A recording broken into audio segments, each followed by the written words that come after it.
Well, syempre, ito po si Alwin Ignacio, the Diva That You Love. Kasama ko ang aking kumaring ultra maldita. Hi, this is Alex Brosas. Ay, ito na, ang Titi Show. Ariana Talakin Showbiz Edition, kung saan, every Sunday, paborito nyo po ang aming mga blind item na ligaw kayong lahat. Hindi na makuha. Hindi nyo makuha-kuha. So, itong oras na to, hamunin nyo kami at baka pangalanan natin. Ay! Diyos ko, Kung sino yung mga involved. Naku, Diyos ko. Parang hindi mo gagawin, Day. Di ba? So, sa aming top 3 blind items for this half a year, ang unang-una talaga, pag naaalala ko nung pinag-uusapan namin doon sa Kumaring Ultra Maldita, tawang-tawa kami talaga. As in, tawang-tawa kami tungkol ito sa babaeng starlet na binubuga ang kalang-kalandian pag nalilengleng. Pag nilalasing, di ba?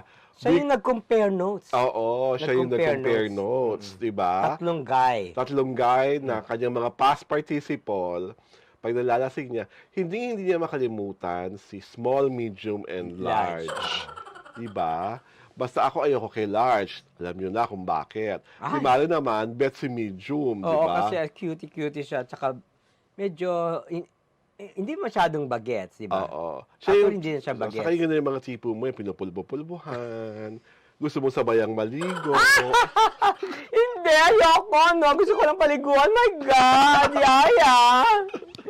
Ay, yung third. Ay, yung third. Si Dakila Castro. Ayoko nun. Ay, diba? gusto ko rin yun. Gusto mo rin yun. Oo, kasi ano yun eh, parang man of the hour, parang man of, Totoo naman. Oo, di ba parang Saka ano yun? he- Man of the world. Oo, saka he's really a handsome man. Oo. Diba? Oo. Kaya Maganda wala... yung combination ng tatay niya na aktor at tatay niya na, nanay niya na actress, di ba? Oh, palong-palo naman talaga yun. Parang feeling ko talaga, hindi figment of the imagination ni babaeng starlet yung pagiging dakila ni Dakila Castro. Oo, hindi in-exceed yung Fadier. In-exceed yung Fadier. Diba? Oo. At isa pa naming blind item na talagang marami nag-isip at marami nag-view at talagang marami nagtatanong kung sino ba yung young actress na may kahurtang hunky actor na nasa kabilang side of the street lang pala. Oo.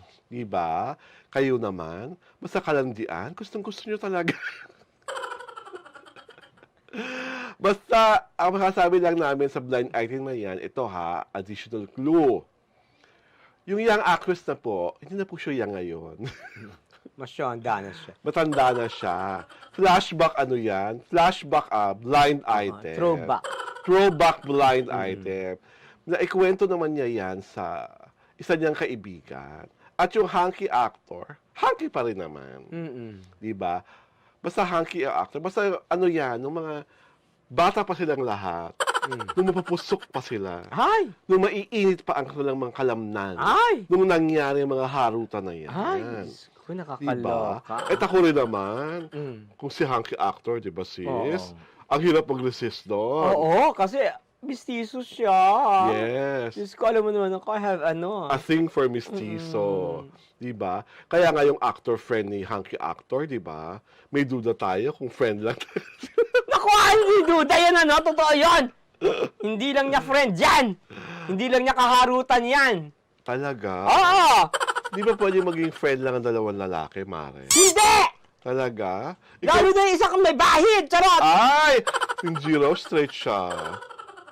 Di nagulang na ang mundo kung straight siya. Hello? My God. At isa pang blind item namin na talagang pinag-usapan at inurirat kami kung sino ay ang dalawang aktor na may jowa sa dilim. Diba? Basta isa sa mga aktor na yan, may jowa pa rin ata sa dilim. Oo, para. Pero yung isa, parang madilim lang ang Wala kanyang na. paligid. Hating gabing walang hanggan. Ang pakiramdam niya itong mga oras na ito. Oo, parang Diba? Minatuldukan, diba? Oo. Minatuldukan. Oo. So, siguro naman, tatlong actor lang naman na natuldukan, di ba? Oo. Mamili na kayo sa tatlong yon. Oo, anin nyo na lang yun. Oo. I-minimize nyo kung sino sa tatlong actor yung natuldukan Oo. na pwedeng may jowa ka dilim. Oo. Saka Diba? ang tawag dito? Kung natuldukan, di ba? Parang, Oo. parang snootiser na nga yung actor na yan eh. Parang, di ba? Oo. Kiber niya, di ba? Ano siya, may I don't care attitude, di ba? Parang, ha? Diba? Mm. Wala siyang pakialam. Ganun ba? Oo.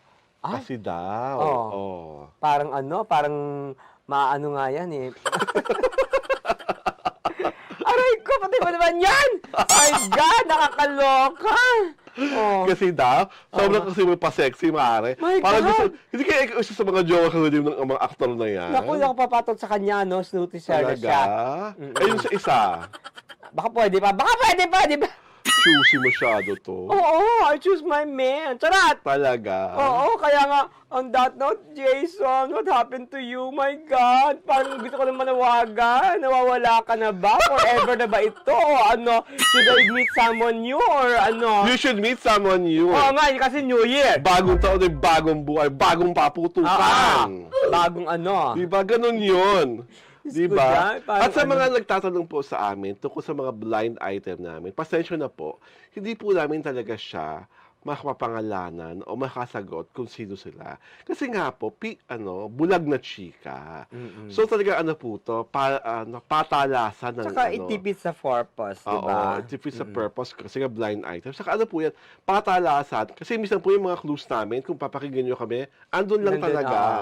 Hindi lang namin talaga dinediretso kasi nga, diba? Parang pa yung point ng blind item kung papangalanan namin na si ano pala to. Na si hockey Pag pwede actor. naman siguro, hindi natin dadaanin sa blind item. Pag pwede. Oo. Kasi kung confirmed, i-analyze po namin. Kasi nga, kaya nga po blind item. Normally po, kaya blind item, kasi hindi po sigurado ang mga nagkukwento kung totoo. Yun po talaga ang essence ng blind item. Masarap pag-usapan, masarap paglaruan, kasi nga, hindi tayo sure kung totoo. Kasi kung totoo, sabi nga ni Kumare, makasubstantiate ang truth na yon. Lalabas at lalabas at lalabas. Kung hindi naman totoo, mapaglaro lang talaga mga imahinasyon ng mga nakakita, nakarinig. Kaya parang bulong-bulungan lang to. Binulang lang to sa with utmost, kasi nga parang, lalo na nga parang minsan ang blind items border on the pakikipaglaro ng apoy, pakikipagtalik, kasarian, at kung ano-ano pa.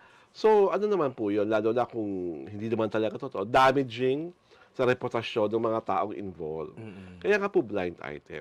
So, sa susunod, kung meron, gawin namin contest to para masaya kayo. Baka meron kayong gustong i-share ng mga blind item dyan. Naku, baka mapahamak pa tayo, no? Loko-loko ka ba? Mamaya doon, mga evento lang yan, ano? Diyos ko dahil. Para lang makita namin kung talagang gaano kagagaling ang mga nanonood at nagsusubscribe sa The TT Show. Alam mo yung mga blind items is a very interesting story. Di ba talaga kasi pag blind item, parang eager beaver yung mga netizens na, Ngayon, what makes it more interesting is that ang mga involved, mga sikat. Yes. Di ba? Kaya lang talagang interesting siya because it is being talked about in hushed conversation. Yes. Di ba? Na, uy, alam mo si ganito. Uy, nakita ko siya. Di ba yung mga ganun? Yun ang interesting factor doon eh. Di ba? Yung parang bitin ka. Di ba?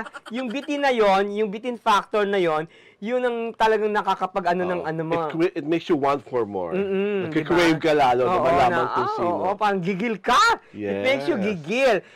The more that you are gigil, the more that the blind item is becomes juicier. Juicier, di ba? Talagang ganun yun. Ganun ang ng blind item. Ano naman ang iyong New Year's wish, Mare? Kasi it's our New Year's Eve special. What do you wish for sa 2024?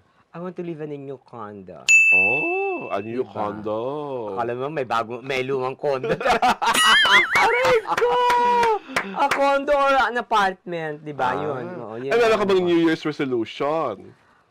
Less talk, less mistake. That I cannot promise, my God! I love to talk, Yaya! Yes. Diba? Siguro New Year's wish ko, gagayahin ko lang ang lahat. World peace. Aray ko! At ang New Year's resolution na taon-taon mo ni-wish ko, gusto kong pumayat. Ay! Hindi naman nangyayari. Oo nga, hindi ba nangyayari? Happy na po ako sa aking voluptuous frame. Talagang So, saka, masarap po ang kumain. Ay! Ko, I want to starve na. Charot! Gusto mong starve, gaga?